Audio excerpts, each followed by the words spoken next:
Тележки с массивными рогатыми шарами катились по рельсам на палубе и одна за другой соскальзывали в воду. Мина на площадке бомбосброса. Мина сошла.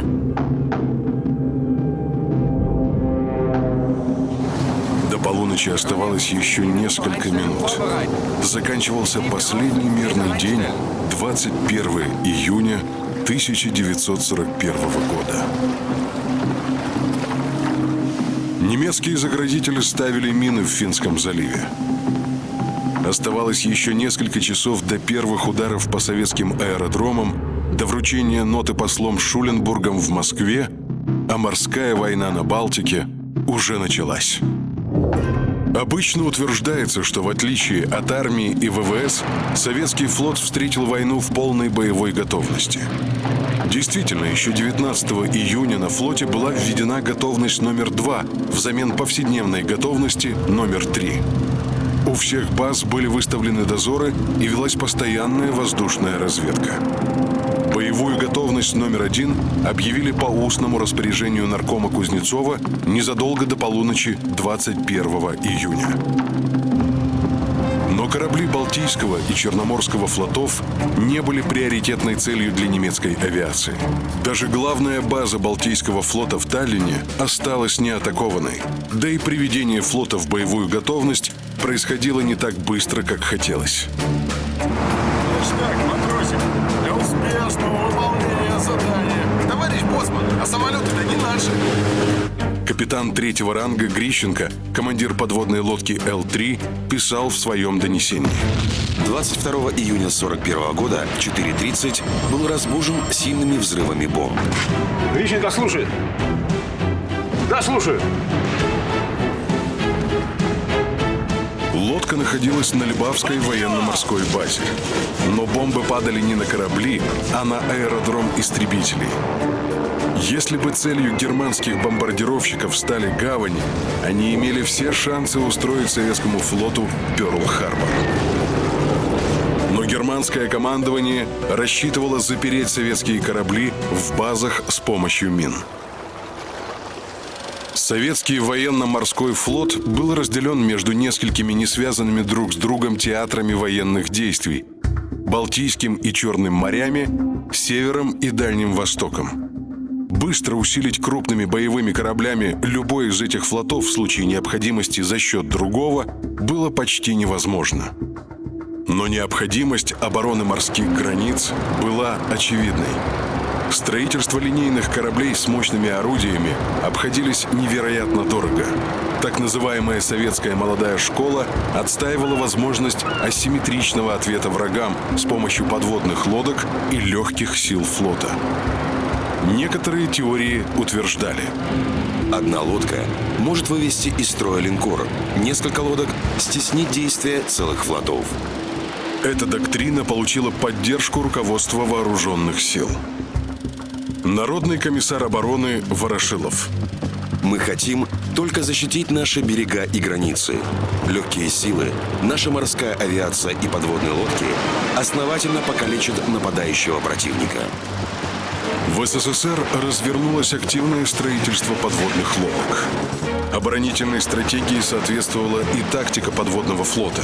На учениях отрабатывался сосредоточенный удар по противнику у своих берегов силами лодок, береговых батарей, авиации и легких сил флота. Лишь перед самой войной советских подводников стали нацеливать на действия у берегов противника на прерывание его морских перевозок. На 22 июня 1941 года советский флот состоял из 3 линкоров, 7 легких крейсеров, 54 эсминцев и их лидеров, 215 подводных лодок, 22 сторожевых кораблей, 290 торпедных катеров, 62 тральщиков. Все три линкора строились еще при царской власти. Самым сильным являлся Балтийский флот. 2 линкора, 2 новых легких крейсера, 21 эскадренный миноносец. Самым слабым оставался Северный флот – 8 эскадренных миноносцев. Германский флот «Криксмарина» насчитывал 3 линкора, 4 легких и 4 тяжелых крейсера, 34 эсминца и миноносца, 155 подводных лодок. Советский ВМФ располагал довольно многочисленным подводным флотом. На Балтике 71 подводная лодка, на Черном море 44, на Северном флоте 15, на Дальнем Востоке 85.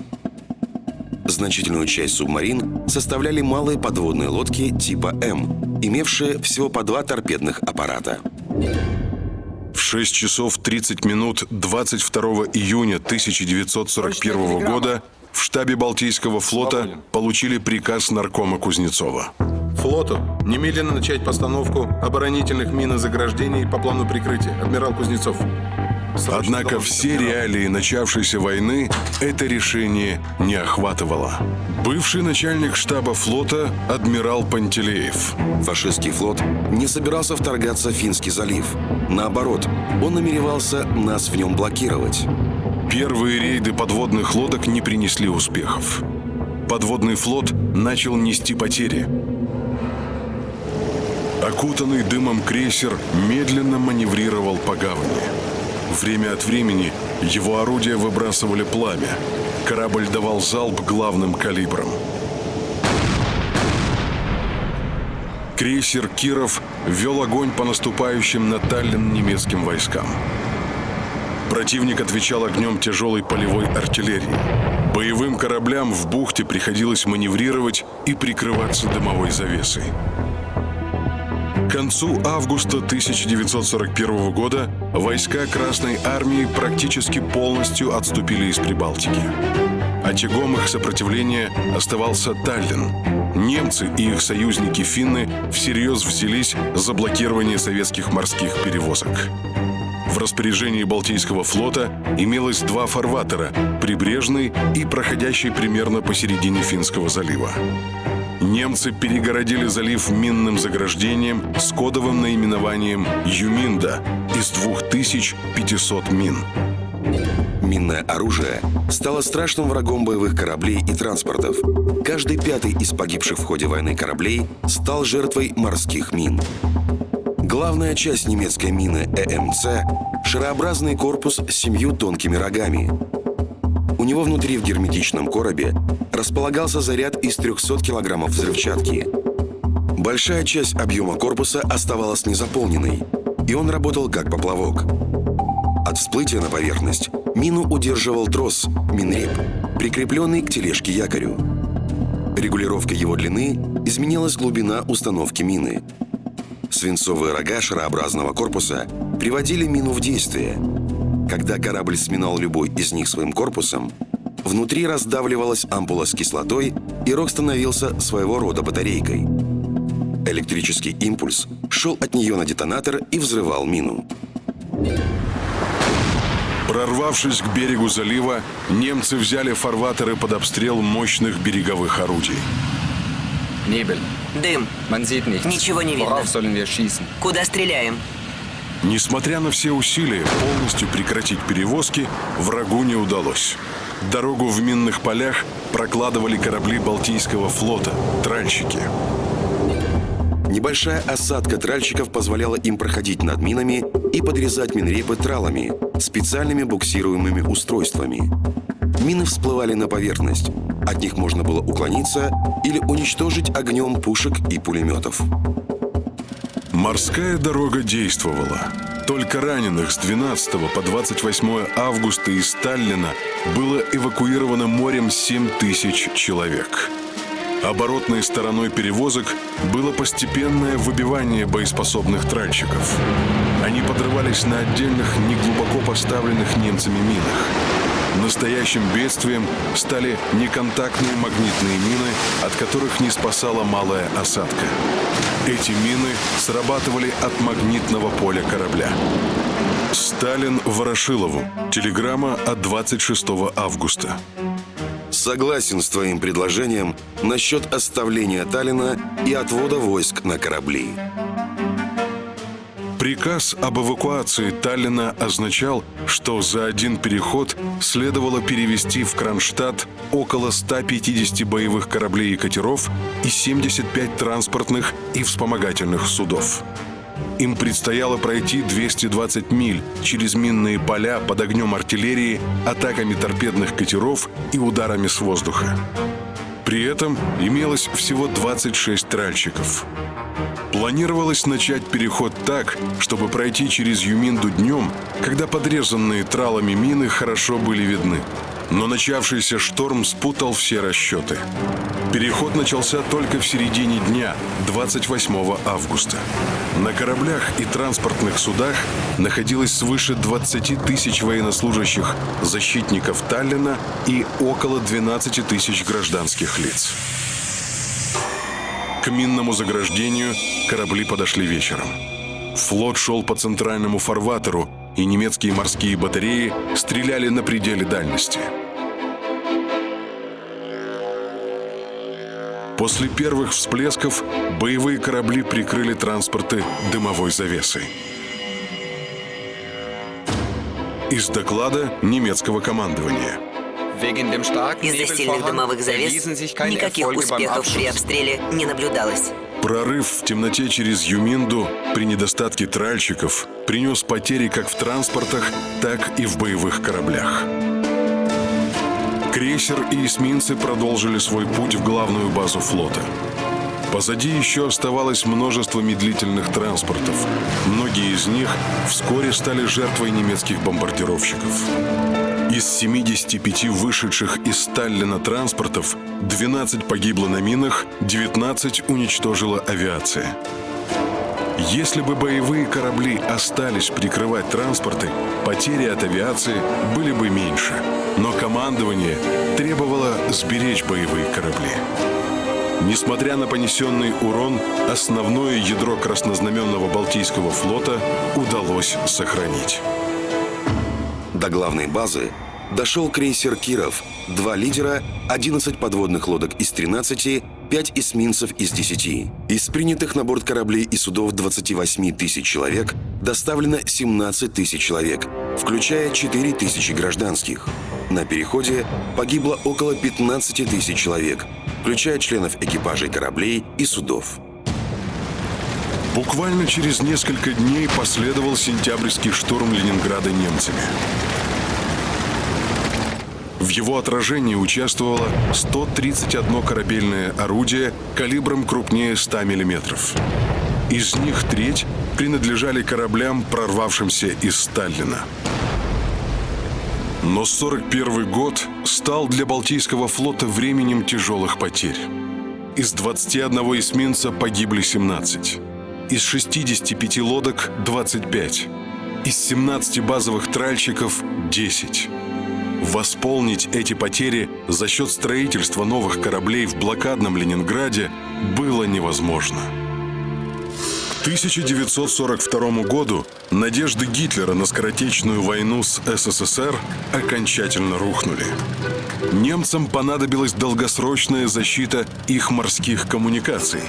На Балтике это были перевозки шведской железной руды и финского леса. На севере по морю практически полностью снабжались войска в Норвегии. На Черном море – перевозки сырья. Командование Кригсмарине в защите своих перевозок сделало ставку на мины. Помимо обычных и неконтактных мин, немцы использовали специальные противолодочные мины новейшей модели – УМБ.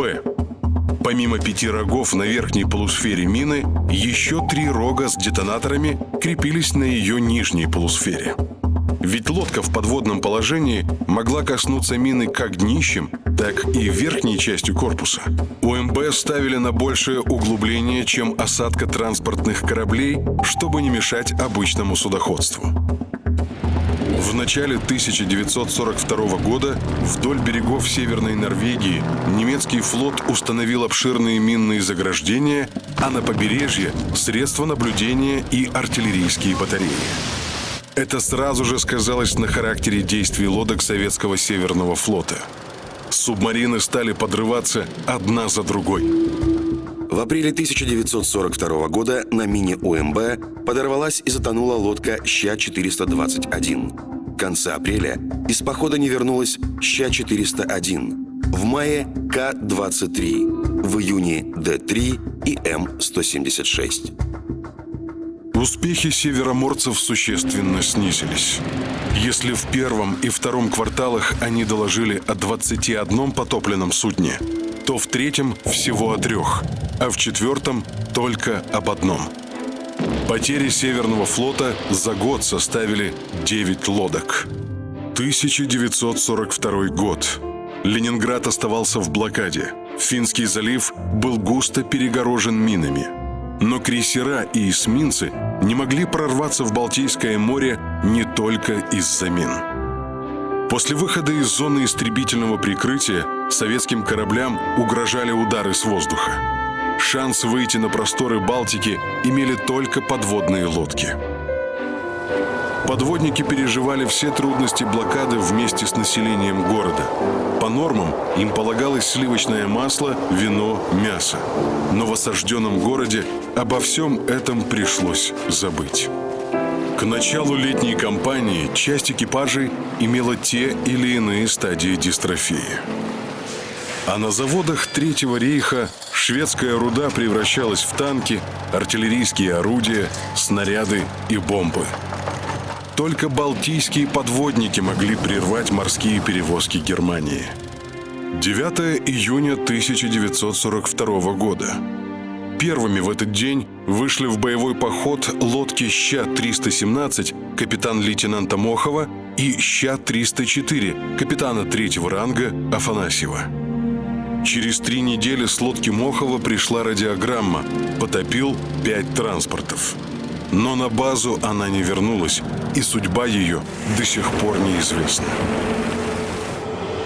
2 июля на задание вышла лодка С-7 капитана 3-го ранга Лисина. Ей удалось быстро и скрытно форсировать Финский залив, пройдя через минное поле в надводном положении.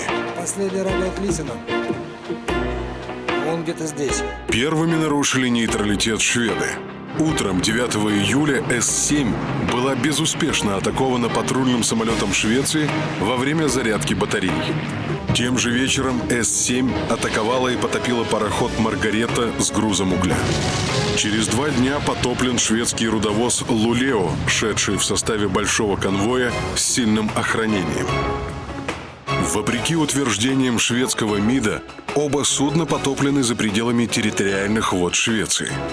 Однако политический скандал заставил командование направить лодку в район Виндавы. 30 июля вахта С-7 обнаружила группу из 4 судов. Для их атаки пришлось выполнить рискованный маневр. Лодка в надводном положении на полном ходу днем обогнала их. Пуск торпед производился с глубины всего 7 метров. В случае атаки С-7 просто не смогла бы успеть уйти на глубину. Но риск окупился. На дно пошел германский транспорт «Кёте». Все торпеды были израсходованы, когда на горизонте показался небольшой финский пароход. Шум винтов справа по борту.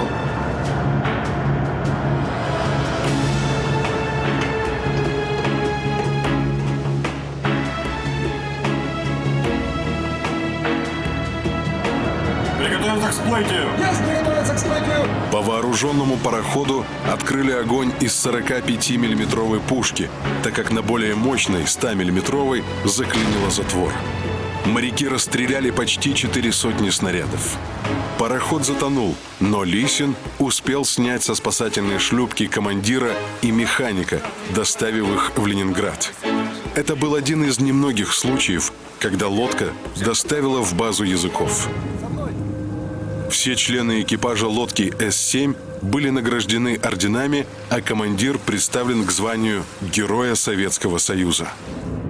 Одной из последних балтийских лодок в поход 19 сентября вышла лодка С-12 капитан-лейтенанта Тураева. В самом начале похода ее атаковал и повредил финский самолет.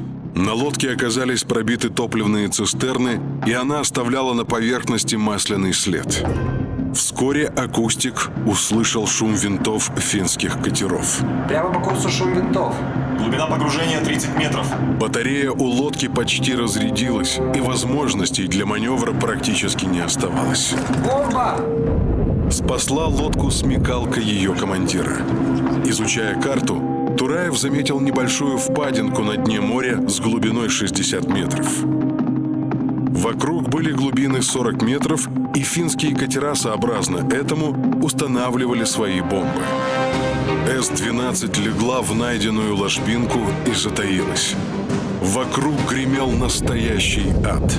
Моряки слышали не только грохот глубинных бомб, но и удары падающих на лодку осколков. Весь корпус содрогался, осыпалась пробковая изоляция, но лодка осталась невредимой. Ночью С-12 оторвалась от преследования. Тураев не стал прерывать поход и вскоре вышел на позицию. Но атака германского устаревшего учебного линкора «Шлезиен» не удалась. Торпеды прошли мимо. Вскоре охоту Тураева прервал шторм. 17 октября 1942 года С-7 капитана 3-го ранга Лисина вышла во второй боевой поход. Вновь дерзко ночью в надводном положении лодка прорвалась через вражеское минное заграждение. Но во время зарядки аккумуляторной батареи С-7 атаковала финская подводная лодка. Погибло 42 подводника. Только верхнюю вахту, тех, кто находился на мостике, включая командира, сбросило взрывной волной в море. Они оказались в плену. О присвоении звания Героя Советского Союза Лисин узнал в лагере. После выхода в 1944 году Финляндии из войны он вернулся на службу. В 1945 году участвовал в войне с Японией, вышел в отставку в 1970 году. В 1942 году советские подводники на Балтике провели ряд результативных атак. Обладая сотней кораблей-охотников и других противолодочных кораблей, германское командование в течение лета и осени на треть увеличило свою морскую группировку в Балтике.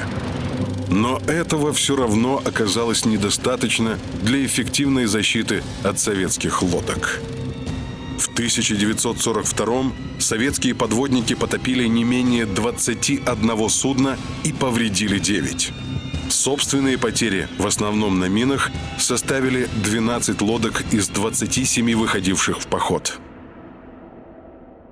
Немецкий флот должен использовать все свои силы для обороны Норвегии. Необходимо перевести туда все линейные корабли, которые к тому же можно использовать для атаки арктических конвоев. Такие слова произнес Гитлер в декабре 1941 года. По личному приказу фюрера на севере сосредотачивались крупные силы авиации и подводные лодки. Такой стала реакция Германии на возросшую активность британского флота в арктических водах. Королевский флот обеспечивал проводку транспортов с вооружением, техникой и продовольствием для Красной армии в Мурманск и Архангельск. Поставки из Англии и США осуществлялись в рамках программы Ленд-Лиза. Охранять индивидуально каждый транспорт не представлялось возможным. Поэтому они сводились в крупные группы, так называемые конвои под защитой боевых кораблей. Конвои, идущие в СССР, обозначались буквами PQ, возвращавшиеся обратно QP. Первый конвой с обозначением PQ-1 «Дервиш» пришел в Архангельск 31 августа 1941 года.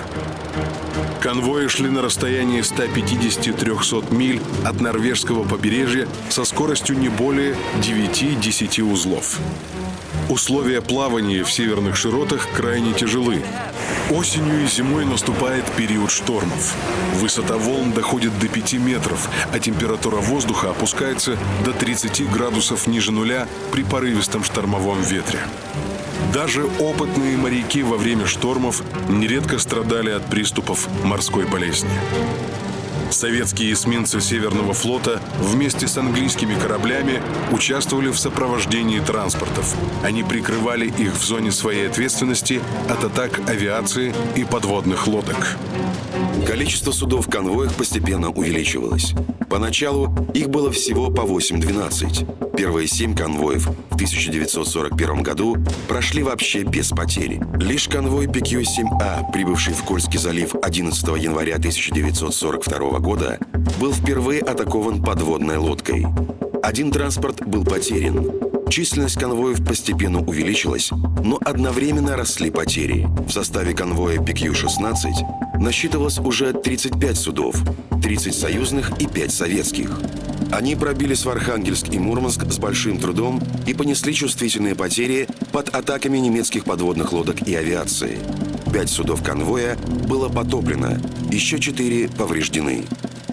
После прихода конвоя PQ-16 британский премьер Черчилль телеграфировал Сталину.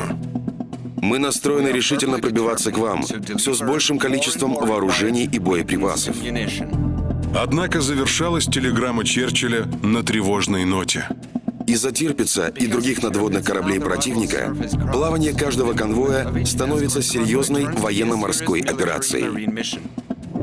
Повинуясь приказу фюрера, в начале 1942 года на Северный морской театр были перебазированы главные силы германского флота, включая новейший линейный корабль «Тирпиц».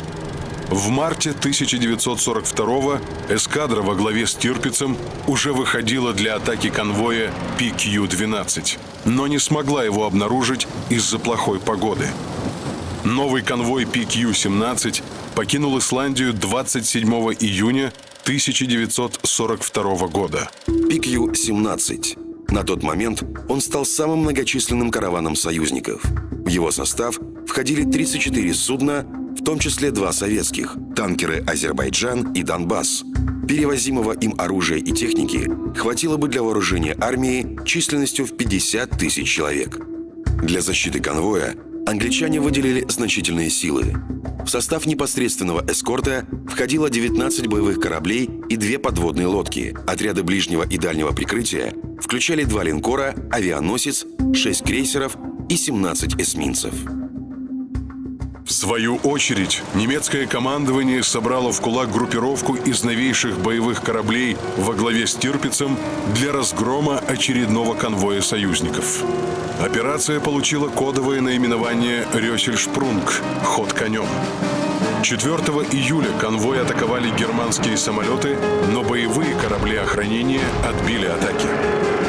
В это время первый лорд британского адмиралтейства сэр Дадли Паунд собрал свой штаб на экстренное совещание. Он сообщил, что по данным разведки, крупное соединение боевых кораблей «Кригсмарины» вышло в море для атаки конвоя. Силы ближнего и дальнего прикрытия конвоя заведомо уступали германской эскадре. Командующий эскортных сил получил приказ. Секретно, безотлагательно. Адмиралтейство, командующему эскорта PQ-17. Конвою рассредоточиться. Это произошло в 22:30 4 июля. Корабли прикрытия и эсминцы непосредственного охранения покинули транспорты и отошли на запад. Тем самым они уклонялись от встречи с немецкой эскадрой, курс которой стал известен благодаря радиоперехватам. После этого конвой был обречен. Брошенные на произвол судьбы транспорты направились к Новой Земле и Кольскому заливу. Рассыпанные по морю суда становились легкой добычей для вражеских подводных лодок и авиации. Поврежденные самолетами корабли добивали подводные лодки. По оценке англичан, самое позднее, утром 6 июля, на горизонте ожидалось появление тяжелых кораблей немцев. Советский Северный флот с его 4 новыми эскадренными миноносцами не мог заменить ушедшие английские корабли. 3 советских корабля занялись поиском разбросанных на большом пространстве транспортов и подверглись атакам авиации. Но переломить обстановку они не смогли. Советская подводная лодка К-21 героя Советского Союза капитана второго ранга Лунина шла к берегам Норвегии. В 16:22 5 июля 1942 года акустик лодки доложил об обнаружении шумов, которые принадлежали германской эскадре во главе с линкором «Тирпиц». Германские корабли шли на перехват конвоя PQ-17. Осознавая опасность со стороны боевых кораблей, командир лодки лишь на короткое время поднимал перископ для наблюдения за целью. Погода оставалась хорошей, и бурун от перископа был виден издалека. Немецкие корабли шли на высокой скорости, что сокращало время для атаки. Убрать перископ. Погружение 10 метров. Когда Лунин уже выходил на курс эскадры для атаки, вражеские боевые корабли сменили курс.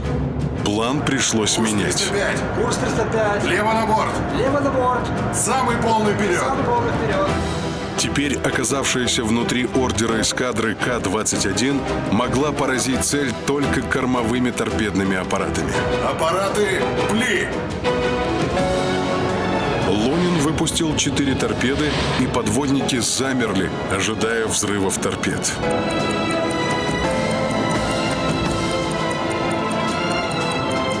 Десять секунд.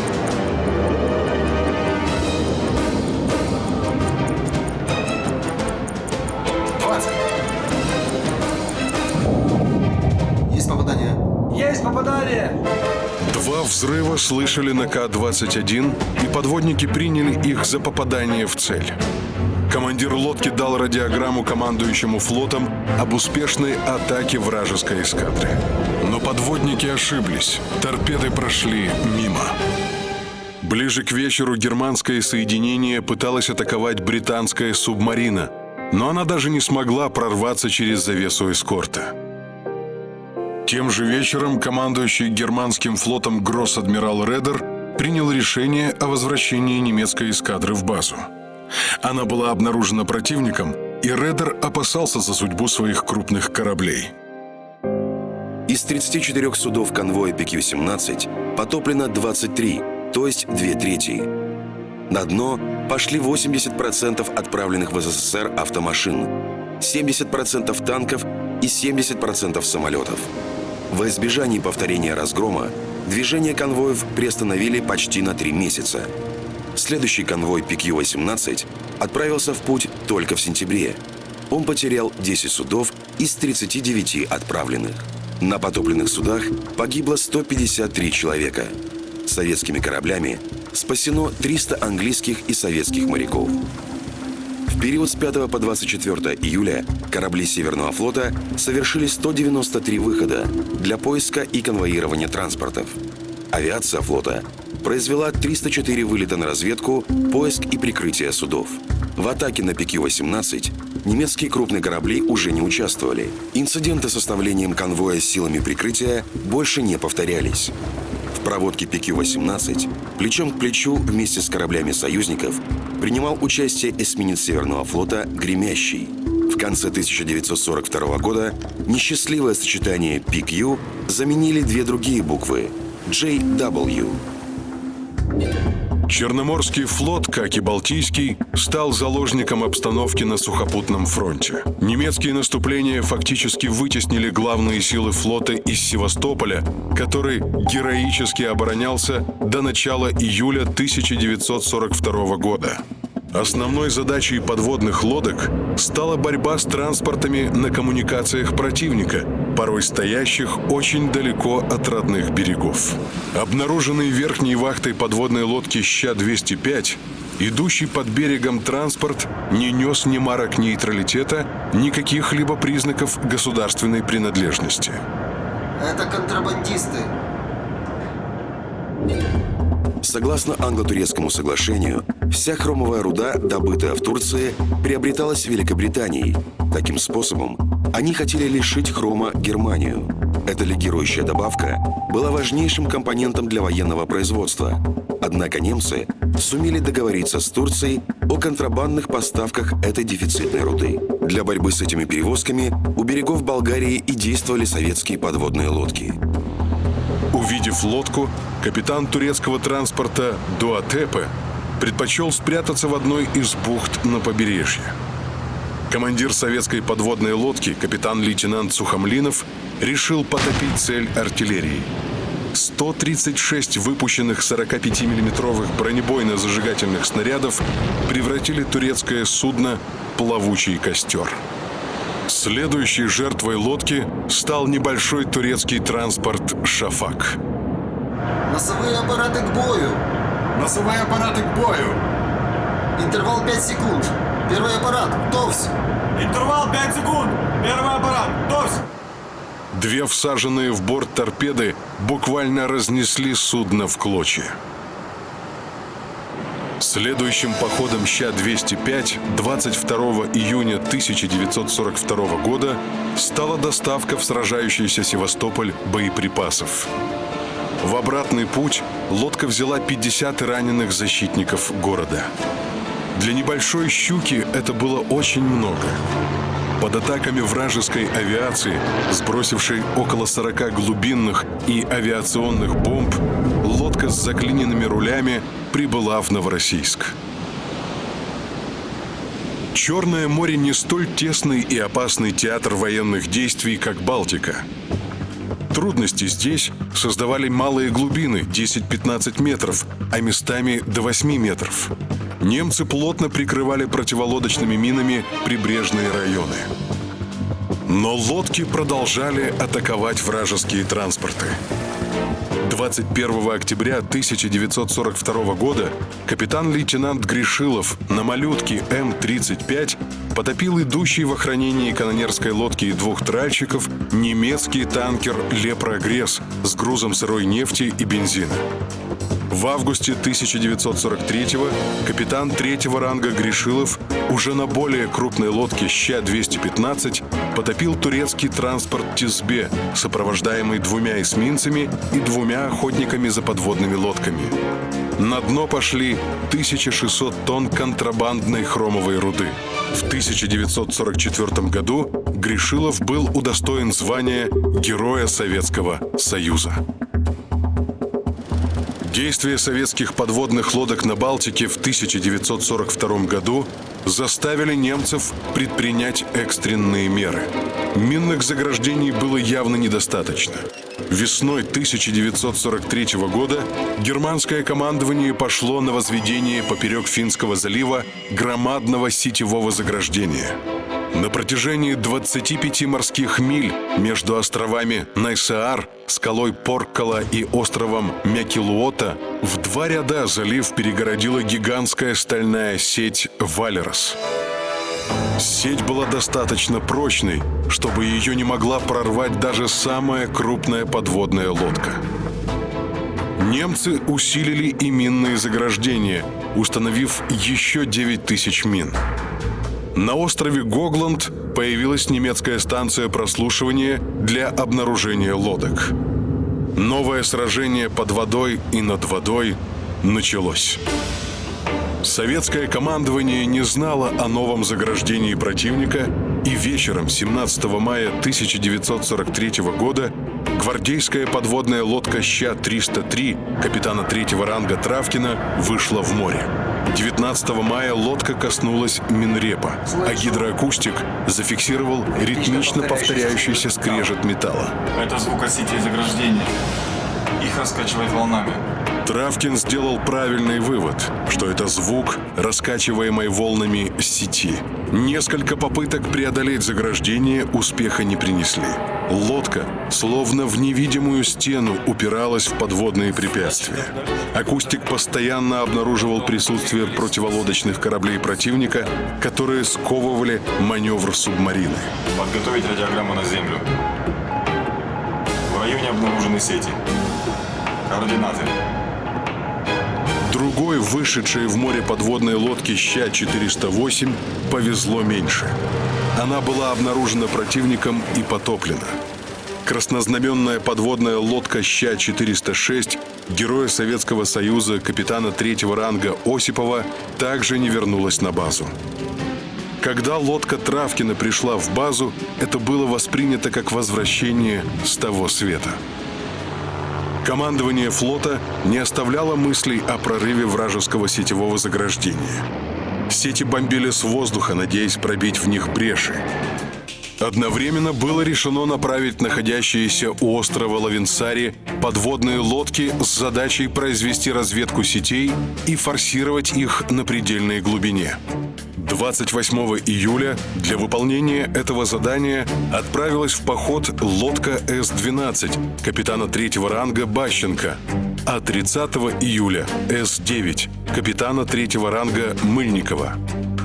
29 июля командование получило донесение от С-12 о благополучном форсировании Гогландского рубежа, а 1 августа о том, что лодка производит зарядку аккумуляторной батареи.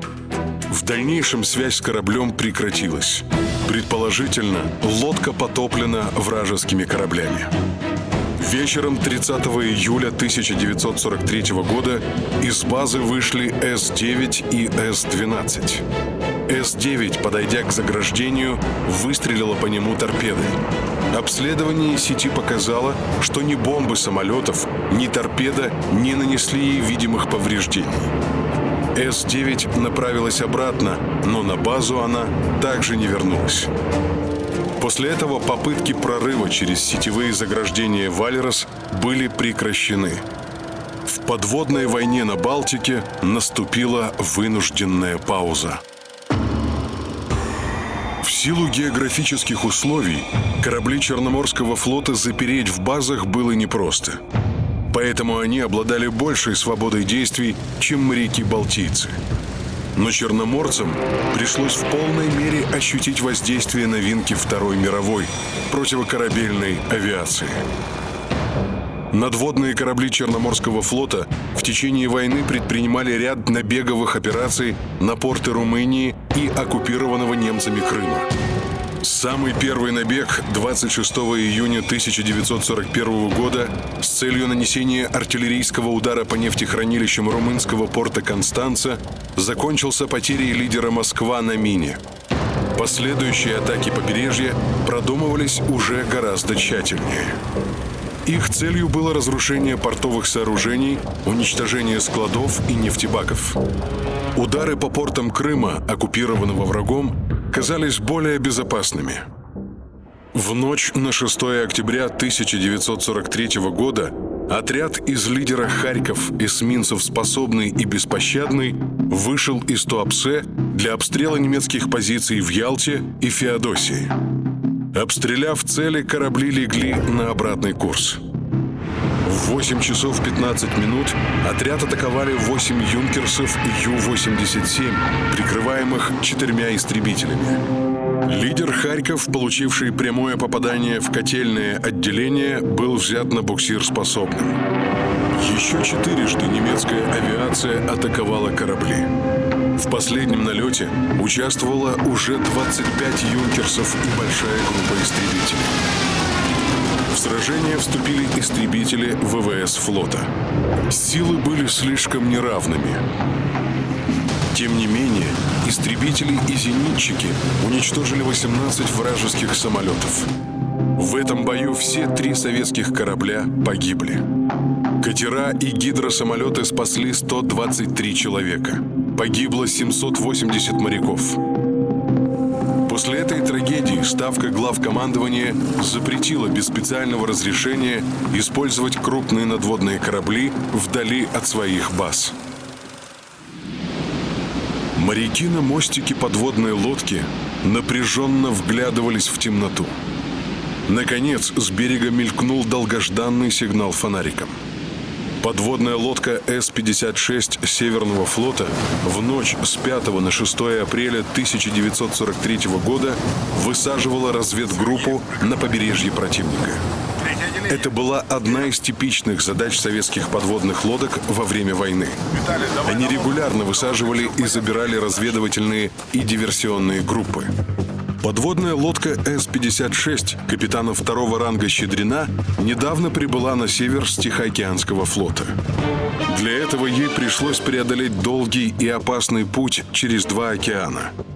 Такой же трудный и опасный переход совершили лодки С-51, С-54 и С-55. Условия действий для подводных лодок на Северном флоте отличались от других театров военных действий. Здесь их целью становились не только одиночные корабли, но и охраняемые конвои. 17 мая 1943 года С-56 обнаружила конвой противника, в состав которого входили танкер и транспорт в охранении 8 кораблей. Находясь на позиции в районе Танафьорда, «Щедрин» произвел 4-торпедный залп. Вскоре подводники услышали 3 взрыва. Одним залпом С-56 повредила танкер «Ойрштадт», перевозивший 1300 тонн горючего. Потопила грузовой пароход «Вартеланд». За удачной атакой последовало 6-часовое преследование. Немцы сбросили около 60 глубинных бомб, но ни одна из них не достигла цели. С-56 совершила 8 боевых походов, 12 раз выходя в торпедные атаки. Капитан Щедрин стал кавалером Золотой звезды Героя Советского Союза, а подводная лодка С-56 преобразована в гвардейскую и награждена Орденом Красного Знамени. С-56 заняла почетное место в мемориале боевой славы Тихоокеанского флота, став лодкой-музеем. В центре Советско-Германского фронта гремело сражение под Сталинградом на Курской дуге. Наши войска наступали в Белоруссии и на Украине. Но на севере фронт оставался практически неизменным. Северные конвои с грузами ленд-лиза проходили под защитой сильного флота союзников и кораблей Северного флота. Их главным врагом были волчьи стаи немецких подводных лодок и авиация. Северному флоту тоже удалось поучаствовать в охоте за германскими субмаринами.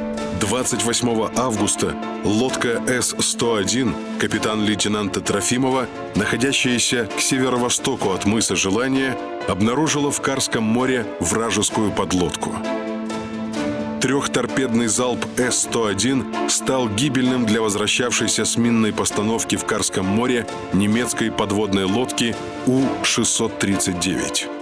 5 сентября 1944 года в Карском море советский тральщик Т-116 под командованием капитан-лейтенанта Бабанова глубинными бомбами уничтожил германскую подводную лодку У-362. А осенью 1944 года Северный флот принял активнейшее участие в Петсамо-Киркенесской операции. Советское наступление началось 7 октября, а в ночь на 10 октября в тылу немецкой обороны высадился морской десант численностью около 3000 человек. Уже 15 октября советские войска в ходе дальнейшего наступления овладели портом Петсамо. Вскоре они вышли на территорию Норвегии и заняли порт Киркенес. Если неудачи Красной Армии в 1941 году привели к блокированию главных сил Балтийского флота, то успехи в 1944-м обеспечили ему свободу маневра. Выход из войны Финляндии позволил флоту вырваться из оков сетевого и минного заграждений. Лодки обходили его вдоль финского побережья и даже стали базироваться в финских портах. В начале 1945 года наступление Красной Армии заставило немцев спешно эвакуировать свои войска из Восточной Пруссии. Вместе с солдатами и техникой морем на судах перевозились беженцы. Одним из таких судов был лайнер «Вильгельм Гуслов», служивший плавбазой школы подводного плавания. Он покинул рейд Косы Хель Данцигской бухты в шторм и снегопад днем 30 января 1945 года. На борту находилось около 6600 человек, включая 918 курсантов 2-го учебного дивизиона школы подводного плавания и 4600 человек беженцев. Сопровождавший лайнер миноносец «Лев» с трудом поспевал за ним в неспокойном море. Опасаясь столкновений с другими конвоями больше, чем лодок противника, Петерсон включил ходовые огни. Именно по ходовым огням в 21:10 30 января 1945 года лайнер обнаружила верхняя вахта лодки С-13 капитана 3-го ранга Маринеско. Более часа лодка шла на полной скорости за противником. Догнав судно, Маринеско атаковал его 4 торпедами. Одна торпеда не вышла из аппарата, но 3 другие попали в цель. Лайнер затонул. Иногда Маринеско упрекает за атаку гражданского судна. Однако он имел полное право атаковать судно, идущее в охранении боевых кораблей. 10 февраля С-13 атаковала транспорт «Штойбен» 2 торпедами, отправив его на дно. На этот раз большую часть пассажиров составляли военнослужащие вермахта, частью раненые.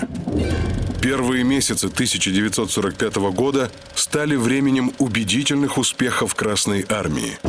Советские войска прошли Польшу, Венгрию, вышли на подступы к Берлину и Вене. Однако в Восточной Пруссии, Курляндии и Померании еще оставались очаги сопротивления немецких войск, прижатых к берегу Балтийского моря. Прерывание коммуникаций этих изолированных группировок врага стало последней в войне задачей подводных лодок Балтийского флота. Яркий прожектор тщательно обшаривал водную гладь подступов к бухте. Периодически раздавались взрывы глубинных бомб. 2 апреля 1945 года командир подводной лодки Л-3 Коновалов с беспокойством наблюдал за входом в Данцигскую бухту. Ему предстояло прорваться в бухту, но он убедился, что приказ этот невыполним. Коновалов принял решение занять позицию на подступах к бухте. Коса Хель в последние дни войны стала местом напряженных морских баталий. Немцы стремились вывести остатки своих войск для решающих последних сражений. Моряки-балтийцы блокировали эти перевозки. 17 апреля 1945 года гвардейская подводная лодка Л-3 обнаружила конвой. Он шел от косы Хель в Свинемюнде. Ночью Коновалов занял позицию для атаки и дал 3-торпедный залп. Через 70 секунд 2 торпеды поразили вражеский транспорт. Позднее выяснилось, что был потоплен германский теплоход «Гоя», на борту которого находилось свыше 6500 человек, в основном военнослужащих. В июле 1945 года Коновалов стал Героем Советского Союза. Награды также получил экипаж. Если бы немцы заранее знали, сколько неприятностей принесет им подводная лодка Л-3, то, возможно, утром 22 июня 1941 года бомбили бы именно ее, а не самолеты на аэродроме в Либаве. Эта лодка прошла всю войну, от ее первого до последнего дня. Ныне ограждение рубки Л-3 экспонируется на открытой площадке музея Великой Отечественной войны на Поклонной горе в Москве. Отгремела война. Советские люди отпраздновали День Победы 9 мая 1945 года. А 22 июля на кораблях Советского военно-морского флота были торжественно подняты флаги. В этот день, День военно-морского флота, состоялись парады, и до личного состава был доведен приказ Верховного Главнокомандующего. В нем говорилось: «Флот до конца выполнил свой долг перед Родиной».